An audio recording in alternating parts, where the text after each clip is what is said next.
Hey ladies, today I want to talk about self-sabotage. Now, self-sabotage is not about discipline or lack of discipline, but rather it's about trust. It's about trusting yourself to do what you say you're going to do. Sounds simple, but it's what trips us up quite a bit. And then if you have a history of dieting or a history of, starting over every Monday or trying the next thing, you are already in a pattern of self-sabotage. So I'm going to give you 7 things to do to help break that pattern and get you on a path of success where you stop sabotaging yourself, you start prioritizing yourself, and it's very, very simple. The first one, shrink the promise. So, what does that mean?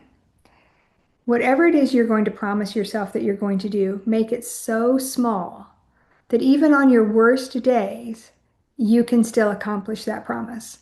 It might be something as small as I'm going to walk for 10 minutes.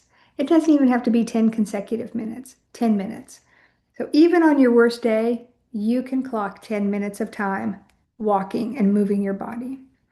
Now, if you have bigger goals than that, totally fine, but make it manageable. Don't say, I'm going to work out 4 days this week when you know you have things going on that are going to prevent that from happening. Maybe a more manageable goal is I'm going to get 2 really great strength training sessions in this week. Keep it small. Shrink the promise to yourself and make it manageable. The second thing we're going to do is anchor it to a time and a place. So it's kind of like that idea of habit stacking. Anchor it to something you're already doing, and that will make it easier. Sorry, got a hair in my face. Easier to stick with it. So it may be something like before I check my phone, I'm going to whatever that might be. Maybe what you're working on is breath work or sleep. So maybe before you get on your phone, you take a few deep breaths, start your day off regulated, happier, more centered, ready to go. Anchor it to something you're already doing. If you already check your phone every morning, anchor it to that. Maybe as soon as I have my coffee, I'm out the door and I'm going to take my walk. Anchor it to that time and that event, and it's more likely to happen. So, step one, shrink the promise. Step two, anchor it to a time and a place.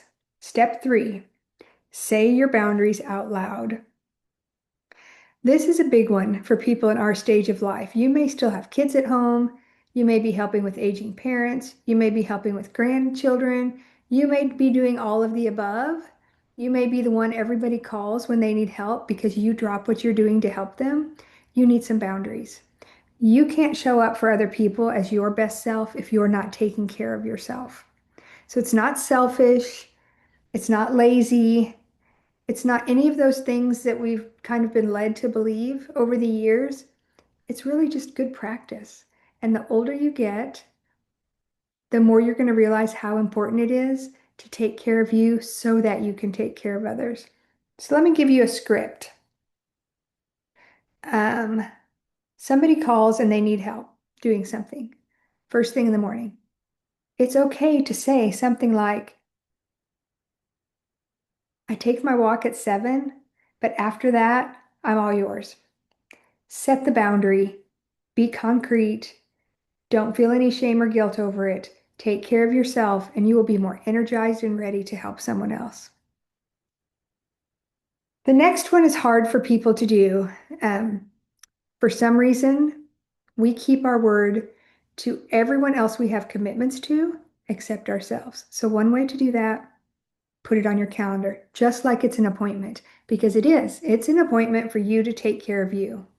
So, if you have on your calendar, dentist, 10 o'clock, maybe at about 9:40, you're on your way to the dentist because you've made an appointment to see the dentist because you need to take care of your teeth.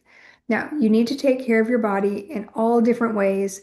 It is totally fine and actually really helpful if you just decide 10 o'clock each morning, 8 o'clock, 6 o'clock, whatever works in your schedule. There's no magic to that. It has to work for you. Put it on your calendar. It's an appointment that you're going to keep just like any other appointment.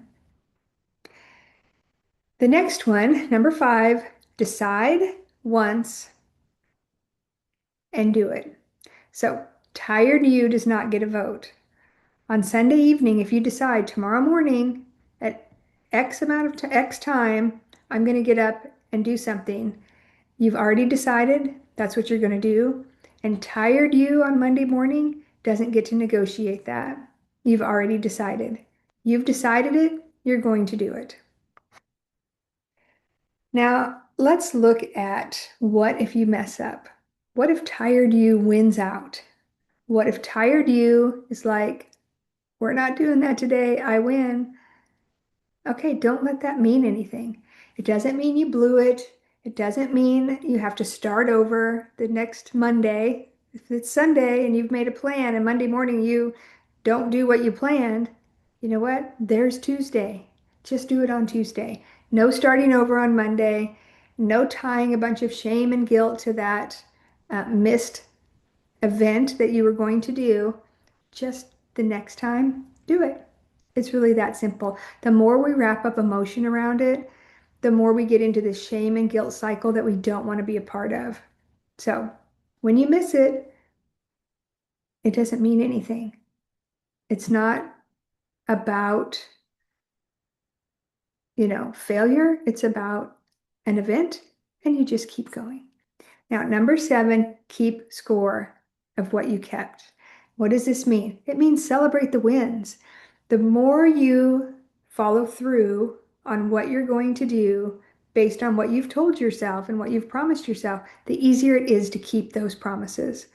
Just like, it's pretty easy to keep a promise to your boss because you've kept promises to your boss all along. You wouldn't think of not keeping that promise.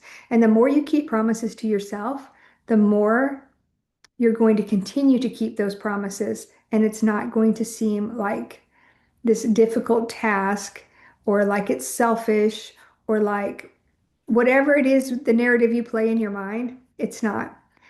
We don't need to be sabotaging ourselves. There's enough things pulling at us, our time, our attention, our resources, our abilities. They're all pulling at us. So don't sabotage yourself by not following through with what you say you're going to do. I have a resource for you. I'll be putting it in the community so that you'll have this quick little 7-step guide to refresh your memory because number 6 will happen. You will miss, and we're not going to let it mean anything. We're just going to keep going.